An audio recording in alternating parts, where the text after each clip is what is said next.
Hello everyone, welcome to Diplomatic Briefing. American politicians keep pushing the China threat narrative and frequently use security concerns as an excuse to stop their citizens from using various Chinese products, especially those where Chinese companies are technologically ahead. In reality, all this has caused significant inconvenience for the American public. For example, the US government often questions the safety of Chinese drones, citing security risks.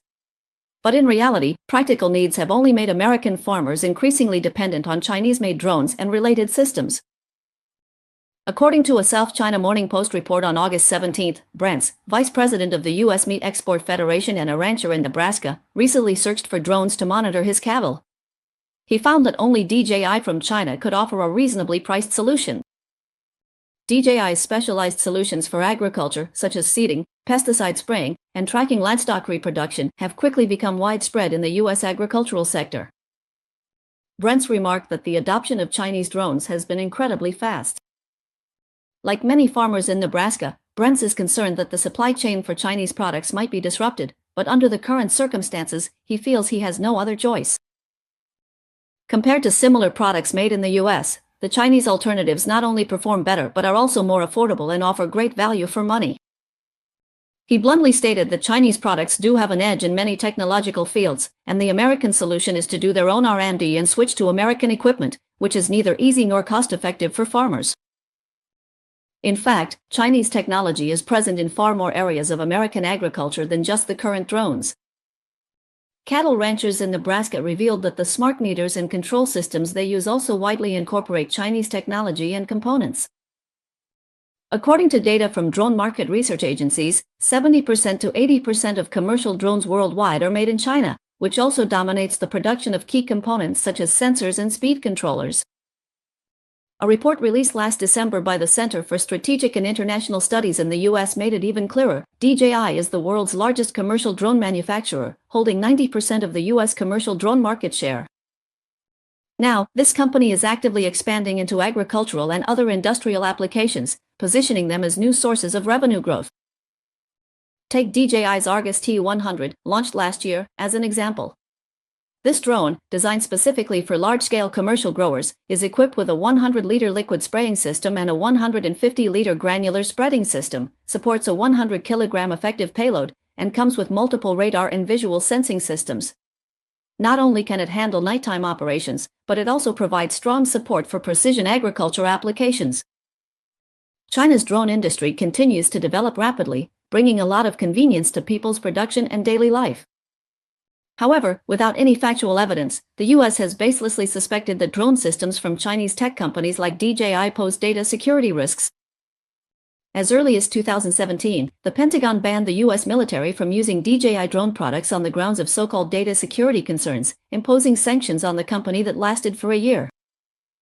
In 2020, the U.S. Department of Commerce once again cited violations of U.S. national security to announce that several Chinese companies, including DJI, would be added to the Export Control Entity List.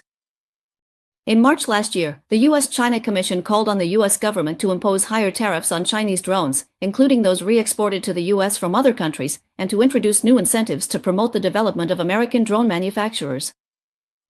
Last December, the U.S. Congress passed an annual military bill that included a provision to ban the sale of products from Chinese drone manufacturers like DJI in the U.S. if a review finds that they pose unacceptable national security risks. Last month, U.S. Secretary of Agriculture Tom Vilsack announced a nationwide ban on foreign buyers, including those from China, from purchasing U.S. farmland, and also hinted that land already owned by Chinese investors might be reclaimed. Meanwhile, the U.S. Department of Commerce has already launched a special review targeting drone systems and their components. The report points out that since China holds a dominant position in this industry, this could be laying the groundwork for imposing tariffs and taking other protectionist measures.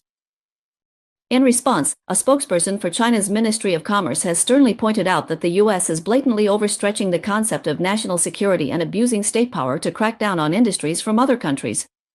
This will disrupt the stability and smooth operation of global industrial and supply chains, and harm the legitimate rights and interests of consumers, including those in the U.S. According to the South China Morning Post, Collier, a senior research fellow at the Masab Aramani Center for Business and Government at Harvard Kennedy School, said that it is currently unlikely for the U.S. to restrict the use of Chinese agricultural drones. Collier believes that the U.S. government is reluctant to offend farmers, as many of them live in red states and are unwilling to switch to more expensive products from other countries. Mellon, a senior research fellow at the ISAS Yusof Ishak Institute in Singapore, said that if Chinese drones continue to develop and integrate more artificial intelligence features, Washington's attitude may change. They want to work hard to maintain their leading position in the field of artificial intelligence. However, it won't be easy for the U.S. to decouple from China's drone industry. According to data from Chinese customs, in 2024, China exported 3.72 million drones, with a total value of $2.1 billion.